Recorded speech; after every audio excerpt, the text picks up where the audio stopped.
بسم اللہ الرحمن الرحیم. آنریبل محترمہ شاہدہ رحمانی صاحبہ, secretary women caucus, honourable minister for law and justice جناب اعظم نذیر تارڑ صاحب, محترمہ نفیسہ شاہ صاحبہ, محترمہ شائستہ پرویز ملک صاحبہ, جناب منظور عثمان ایوان صاحب اٹارنی جنرل پاکستان, اور مہناز اکبر عزیز صاحبہ, اس حال میں موجود خواتین و حضرات, السلام علیکم. ویمن امپاورمنٹ کی بات ہو رہی تھی. پہلے بات تو یہ ہے کہ یہ میرے لیے بڑے اعزاز کی بات ہے کہ ویمن کاکس نے یہ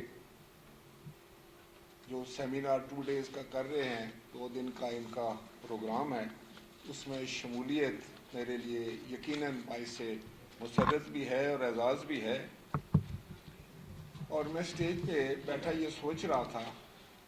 کہ کم از کم اس ہال میں, چاہے وہ اسٹیج ہے یا سامعین ہے یا ہال ہے, اس میں تو مجھے وومن امپاورمنٹ نظر آ رہی ہے خدا کے فضل و کرم سے. ہمارے وزیر قانون صاحب لاہور سے آئے, سیدھے یہاں پہنچے اور مجھے یہاں سے سیدھا لاہور روانہ ہو.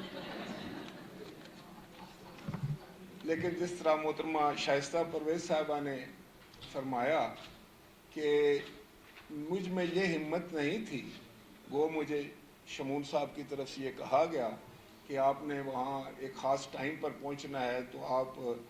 پہلے اپنی تقریر کر کے چلے جائیں. تو انہوں نے کہا نہیں, آپ ہماری تقریریں سنے بغیر نہیں جا سکتے. تو یہاں سے بھی آپ کو اندازہ ہو کہ ہماری خواتین جب چاہتی ہیں تو وہی ہوتا ہے, اس میں کوئی شک نہیں. اٹارنی جنرل صاحب نے, وزیر قانون صاحب نے اور تمام خواتین نے جو یہاں پر ہماری مقرر تھیں آئی تقریر کی, ایک بات تو بالکل جو ہے اس پہ بحث ہی نہیں ہو سکتی, اس پہ کلام ہی نہیں ہو سکتا کہ جب تک نصف سے زیادہ آبادی جو ہے وہ پاکستان کی, ہم اسی طرح اس کو اگنور کر دیں اور وہ زندگی کی دوڑ میں شامل نہ ہو تو وہ ملک ترقی نہیں کر سکتا. جتنے ممالک نے ترقی کی, جتنے معاشروں نے ترقی کی, جو آج صف اول کے لوگ ہیں معاشی طور پر, سماجی طور پر, ہر لحاظ سے, تو ان میں آپ کو ایک قدر مشترک نظر آئے گی کہ اس ملک کے خواتین نے مردوں کے شانہ بشانہ کام کیا اور پورے معاشرے نے مل کر بلا تفریق کہ کوئی عورت ہے تو یا مرد ہے تو اس معاشرے کو آگے لے کر گئے. اور یہی ایک طریقہ ہے.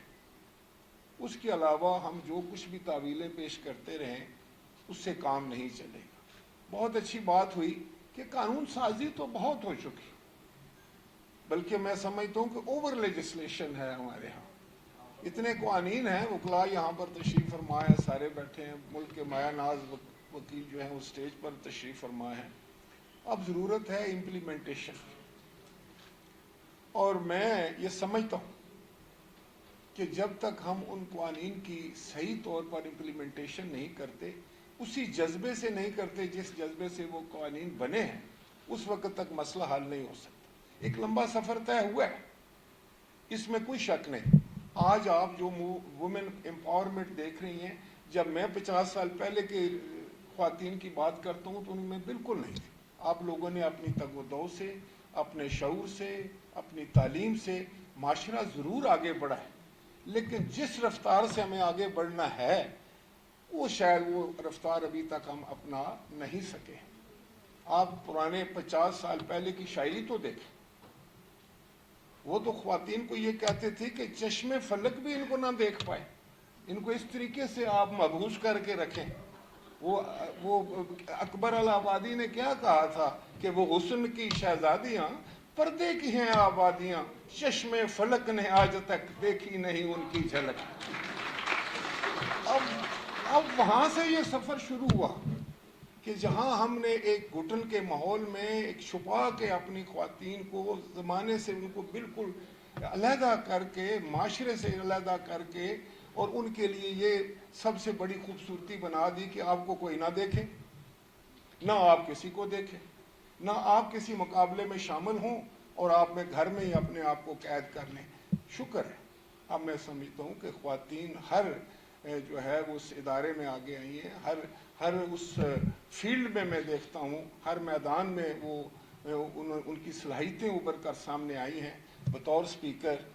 میں آپ سے یہ بتانا آپ کو چاہتا ہوں کہ اسمبلی میں جتنی ہماری خواتین ہیں، خدا کے فضل و کرم سے جتنی ذمہ دارانہ طریقے سے وہ اسمبلی کی بزنس میں حصہ لیتی ہیں، شاید مرد نہیں لیتے۔ اور مجھے جہاں بھی کوئی ایسا کام ہو جو ذمہ داری سے کرنے والا ہو، میں خواتین کے سپرد کرتا ہوں، اور اس بات پر مجھے فخر ہے کہ ہماری خواتین میں اللہ تعالیٰ نے وہ تمام صلاحیتیں دی ہیں، ہماری بیٹیوں میں، ہماری بہنوں میں۔ اس لیے ہمیں، میں سمجھتا ہوں کہ تنگ نظری کے بجائے، خواہ ہمارا کسی بھی جماعت سے تعلق ہو، کسی فرقے سے تعلق ہو، کسی سوچ سے تعلق ہو، اس سوچ کو اپنانا پڑے گا کہ جب تک معاشرے میں ہماری خواتین کو وہ مقام نہیں دیا جاتا، وہ مرد کے برابر نہیں آتی، وہ تگ و دو نہیں کرتی، وہ اپنا اس معاشرے کو بنانے میں، آگے لے جانے میں ان کا کردار جو ہے وہ نہیں ہوگا، تو معاشرہ ترقی نہیں کرے گا۔ بالکل ٹھیک فرمایا شمون نے کہ مجھے ہمیشہ اس بات پر فخر ہے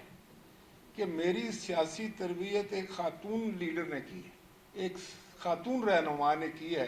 اور میں سمجھتا ہوں کہ وہ بھی اتنی ایک ایسا نظام والی عظیم خاتون تھی کہ وہ آج تک وہ چیزیں، جو چیز ہمیں سکھا کے گئی ہیں، اور وہ ہم سمجھتے ہیں کہ شاید وہ اگر نہ ہوتی تو ہم یہ چیز نہ سیکھ سکتے، جس میں بڑی ٹالرنس ہے، جس میں بڑی برداشت ہے، جس میں بڑا ادب اور آداب ہے، لفظوں کا چناؤ ہے، ایک دوسرے کی عزت ہے، ایک دوسرے کا احترام ہے۔ تو یہ ایک لیڈر کا کمال ہوتا ہے کہ وہ کس طرح اپنے فالوورز کو کیا ان میں کارو کرتا ہے، ان کا ذہنی جو ہے وہ تربیت کس طریقے سے کرتا ہے کہ جا کر آگے معاشرے میں وہ کس طرح پھر اپنے معاملات کو چلاتے ہیں، اور ان کے پھر جو اثرات ہیں وہ دوسروں پر کیا مرتب ہوتے ہیں۔ تو میں یہ سمجھتا ہوں کہ خواتین، ہماری بہنیں، ہماری بیٹیاں جو ہیں وہ 50% یا اس سے بھی تھوڑی زیادہ ہیں۔ اب یہ بات تو بالکل روز روشن کی طرح آیا ہے کہ اگر 50% آبادی ایک ملک کی کام ہی نہیں کرتی، 13% ہیں آپ اسمبلی میں، تو میں سمجھتا ہوں کہ 13% جو ہے وہ بھی اس لیے کہ اس میں آپ کے لیے کوٹا مقرر ہے۔ کوٹا کیوں مقرر ہے؟ کہ ایک سوچ ہے جی کہ خاتون جو ہے وہ شاید ڈائریکٹ الیکشن نہیں لڑ سکتی، خواتین کے لیے بڑے مسائل ہیں جی، وہ کیسے جائیں گی، کس طرح ورک کریں گی، کس طریقے سے اپنا کمپین چلائیں گی، لوگ کیا کہیں گے، معاشرہ کیا کہے گا۔ یہ بہت سارے سوالات ہیں نا جو ہر گھر میں اٹھتے بھی ہیں، کیا بھی جاتا ہے۔ لیکن اب شاید ان سارے جو غلط قسم کے ہمارے جو ایک وہ قائم کیے گئے over a period of time, جیسے میں نے آپ کو بتایا، تو ان کو اب توڑنا پڑے گا، اور وہ صرف خواتین توڑ سکتی ہیں۔ جب آپ اپنے حقوق کے لیے کھڑی ہوتی ہیں، آپ الیکشن لڑیں، ڈائریکٹ الیکشن لڑیں۔ اس دفعہ ہم نے کہا تھا کہ 5% ہر جماعت جو ہے وہ خواتین کو ٹکٹ دے گی۔ اب میں کیا دیکھتا ہوں کہ جو سب سے کمزور حلقہ ہوتا ہے، جہاں سے ان کے جیتنے کا کوئی امکان نہیں ہوتا، وہ کہتے ہیں کسی عورت کو دے دو۔ وہ کیسے جیتے گی وہاں سے؟ میں سمجھتا ہوں جو سب سے اچھے حلقے ہونے چاہیے 5% وہ خواتین کو ملنا چاہیے۔ جہاں پر ویمن کی ایک منسٹری تھی، وزارت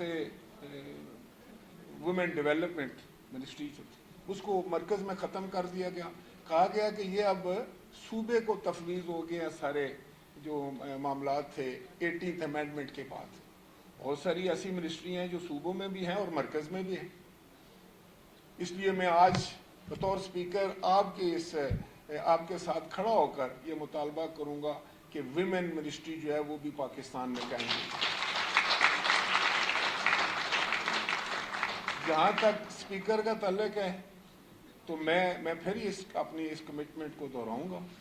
کہ میرے سے جو کچھ ہو سکا میں انشاءاللہ تعالی میں نے کیا ہے، اور آئندہ بھی جو کچھ بھی ہو سکے گا وہ میں کروں گا، کیونکہ میں سمجھتا ہوں، یہ میرے دل کی آواز ہے کہ جب تک آپ مضبوط نہیں ہوگی، خواتین مضبوط نہیں ہوگی، آپ خوشحال نہیں ہوگی، آپ کی عزت نہیں ہوگی، آپ کی تکریم نہیں ہوگی، آپ انڈیپینڈنٹ نہیں ہوگی، تو پھر ہمارا یہ معاشرہ بھی پیچھے رہ جائے گا۔ اس کے لیے ہم سب نے مل کے کام کرنا ہے، اور میں سمجھتا ہوں کہ اب یہ کہنا کہ خواتین جدوجہد کر رہی ہیں کہ وہ خواتین کو آگے لے کر آئیں، میں سوچتا ہوں کہ کیا اچھا ہو کہ مرد یہ جدوجہد کریں کہ ہم اپنی خواتین کو آگے لے کر آئیں۔ میں یہ ضرور کہوں گا کہ ڈائریکٹ الیکشن میں کے لیے اس چیز سے قطع نظر کہ آپ الیکشن ہار جائیں گے، آپ کوئی جینڈر ڈسکریمنیشن تو نہ کریں، نہ اسمبلی میں کوئی جینڈر ڈسکریمنیشن ہوتی ہے، یہاں تک کہ آپ سب جو ہیں وہ آنریبل ممبرز ہیں، نیشنل اسمبلی ہو یا پارلیمنٹ میں، سینٹ ہو، وہاں تو آپ یہاں تک نہیں کہہ سکتے کہ میری بہن میں یہ کہنا چاہتا ہوں یا میری بیٹی میں یہ کہنا چاہتا ہوں، آپ کوئی رشتہ بھی نہیں بتا سکتے، اور یہ خلاف ضابطہ ہے، آپ صرف آنریبل ممبر ہیں، لہذا پارلیمان میں تو ایسی کوئی بات نہیں، کانسٹیٹیوشن میں ایسی کوئی بات نہیں۔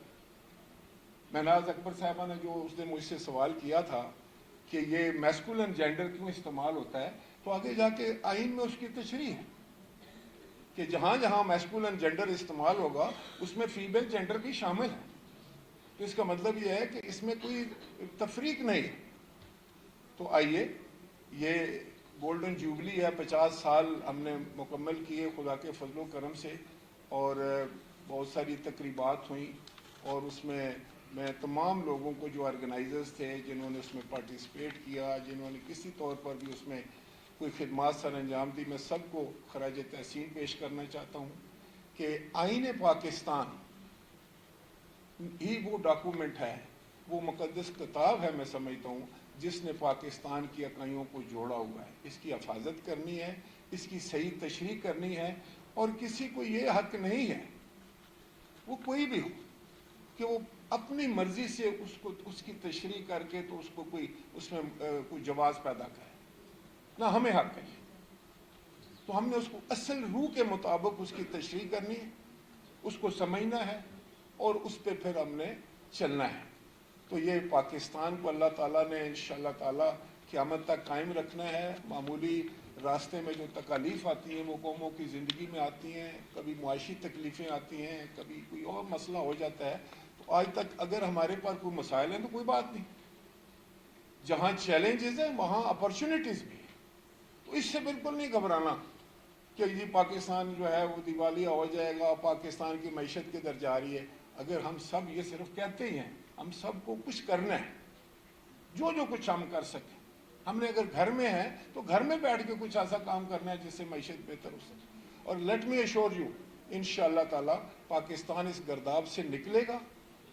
اور اس کے لیے ضروری ہے کہ ہماری خواتین جو ہیں وہ ہمارے شانہ بشانہ کام کریں، جدوجہد کریں، خواہ وہ پاکستان بننے سے لے کر پاکستان کے استحکام تک